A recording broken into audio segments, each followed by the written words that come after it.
Hello everyone. Today we'll be talking about the Scrum framework. So let's get started. So what is Scrum? Scrum is an agile framework for developing, delivering, and sustaining complex products. It is designed to help teams work together and encourages a team to learn through experience, self-organize while working on a problem and reflect on their wins and losses to continuously improve.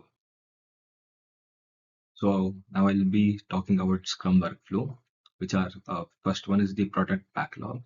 This is a prioritized list of all the features, improvements, bug fixes, and requirements for the product. The product owner is responsible for maintaining and prioritizing this list based on the value each item brings to the project. Sprint planning, a meeting where the Scrum team, which consists of the product owner, Scrum master, and the development team, selects items from the product backlog to work on during the next sprint. The team discusses what can be achieved in upcoming sprint and creates a plan for how to do it. Next is sprint backlog. This is a subset of product backlog items that the team commits to completing during the sprint. It includes selected tasks and a plan for delivering. Yeah. Then the fourth one is sprint. Sprint is a fixed period, usually 1 to 4 weeks or 2 to 4 weeks, during which the team works on tasks in the sprint backlog. The team meets daily in a short meeting called the daily scrum to discuss the progress, plan the day's work, and address the other obstacles. Product potential increment. At the end of each sprint, the team aims to have a potentially shippable product increment. This increment is a working piece of product that meets the definition of done and can be reviewed by the stakeholders. And the last one is the sprint review, a meeting at the end of the sprint where the team demonstrates the completed work to the stakeholders. The team gathers the feedback and discusses what accomplished and what needs to be done next. Yeah. So this is the workflow of the Scrum. This is the Scrum workflow. As I said, first is product backlog. Just ignore that it's not Spring, it's sprint planning, sprint backlog, sprint potential product review, and finally the sprint view. Scrum roles. There are three Scrum roles, as I mentioned earlier. In a Scrum team, which is the product owner, represents the stakeholders and is responsible for defining a product backlog, prioritizing items, and ensuring the team delivers value. Scrum Master facilitates the Scrum process, helps removing impediments, and ensures the team follows Scrum practices. The last is the development team, a cross-functional group responsible for delivering the product increments. The team is self-organizing and collaborates to achieve sprint goals. So these are the three roles: a product owner, a Scrum Master, and the team members or the development team. The Scrum artifacts. Again, there are three Scrum artifacts: product backlog, sprint backlog, and the increment or burn down. Uh, Product backlog is a dynamic prioritized list of everything that might be needed in a product. For example, items like user registration, product search, shopping cart, etc. for an e-commerce website. Next is sprint backlog, a set of product backlog items for the sprint along with a plan for delivering the increment. Example, the task like create registration form, set up user database, implement search functionality, etc. chosen for the sprint. It is very user specific, whereas the product backlog is not user specific but a complete platform like a website. And sprint backlog is like the functionalities inside the website. Next is the increment, the sum of the completed product backlog items during a sprint, representing a potential shippable product. Example, by the end of the sprint, user registration and product search features are completed, tested, and ready to be potentially released in the market. These are the three active packs. Product backlog, sprint backlog, and burn down is nothing but the increments. Yeah, Scrum events.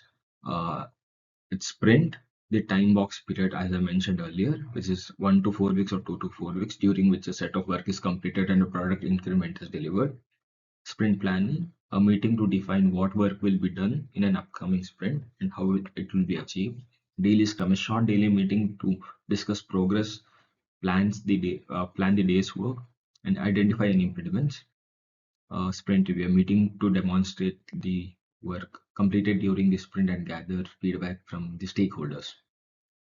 Next is the retrospective, a meeting to reflect on the problems and identifying improvements for future sprints. Yeah. The events are sprint planning, daily scrum, and sprint review.